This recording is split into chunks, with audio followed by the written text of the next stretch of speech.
तो आपके स्क्रीन पे प्रश्न दिख रहा है फ्रेंड्स, शतरंज की खिलाड़ी कहानी की शीर्षक की जो साक्षरता है प्रमाणित करना है, अथवा शतरंज की खिलाड़ी कहानी के शीर्षक का नामकरण के औचित्य पे प्रकाश डालना है। क्या यह नामकरण कहानी के हिसाब से सही है या नहीं है, इसका आंसर हम लोग इस वीडियो में करने वाले हैं। आंसर आपको स्क्रीन पे दिखाई दे रहा है, आप स्क्रीनशॉट भी ले सकते हैं। ये तिलका मांझी भागलपुर यूनिवर्सिटी के साथ साथ मुंगेर यूनिवर्सिटी के लिए पार्ट 1 BA BSc BCom सभी के लिए इंपॉर्टेंट है। ये क्वेश्चन बहुत बार एग्जाम में आ चुका है।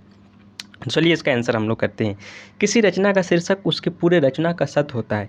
किसी रचना के शब्द और उसके शिल्प के प्रकाश किरणें उसके शीर्षक रूपी केंद्र से निकलकर उसकी पूरी रचना को प्रदभाषित करती है। यह भी ठीक है कि रचना के शीर्षक चयन में रचयिता की रुचि विशेष और बहुत महत्व है। प्रेमचंद ने नामकरण में अपनी कलात्मक दक्षता का परिचय दिया है।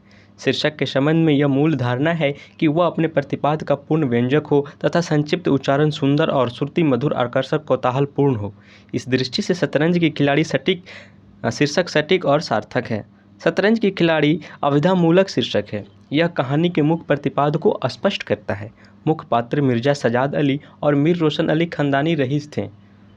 उसकी मौरूसी जागीरें थी। घर बैठे ही चकौतियाँ चखने को मिल जाती थी। फिर यह बात उन दिनों जोर पकड़ी हुई थी कि शतरंज, ताश, गंजिका आदि खेलने से बुद्धि तीव्र होता है, विचार शक्ति का विकास होता है, पेचीदा मामले को सुलझाने की आदत पड़ जाती है। इसलिए मिर्जा सजाद अली और मीर रोशन अली दोनों शतरंज की शान पे अपनी अपनी बुद्धि पैनी करते रहते हैं। सुबह से शाम तक बिसात पर जुटे रहते हैं। बीच में न खाने की सुध आती है और न दीन दुनिया का पता ही उन्हें होता है। शतरंज की खेल में मिर्जा साहब और मीर साहब इतने मशगूल रहते हैं कि नौकर उब जाता है। बेगम साहिबा चिल्लाती रहती है। एक दिन मिर्जा साहब की बेगम साहिबा के सिर में दर्द होता है।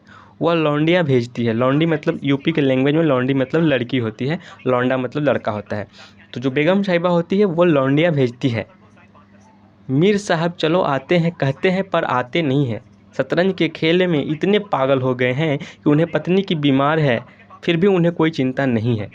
मीर रोशन अली को शतरंज की खेल की इतनी बुरी लत लग गई है कि वह सुबह से लेकर देर रात तक वे प्रायः अपने घर से गायब रहा करते हैं।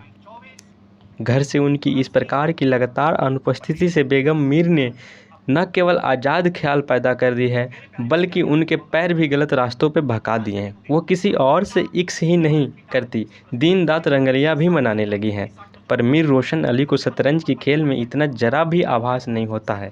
शतरंज के खेल में व्यस्त रहने के कारण एक दिन अंग्रेज की फ़ौज लखनऊ में प्रवेश कर वाजिद अली शाह को बंदी बना लेती है। पर इन दोनों पर कोई असर नहीं होता है। वे शतरंज ही खेलते रहते हैं। ऐसे तो खेलते रहते हैं, पर आपस में होने वाली हार जीत के कारण उनके वाद विवाद भी हो जाती है, जो कि आगे बहुत बड़ा तूल पकड़ लेती है। दोनों ने अपनी तलवार से एक दूसरे को ढेर कर लिया। इस प्रकार दो बहादुर सामंत इस शतरंज के बादशाहों और वाजिरों की रक्षा में मर मिटते हैं।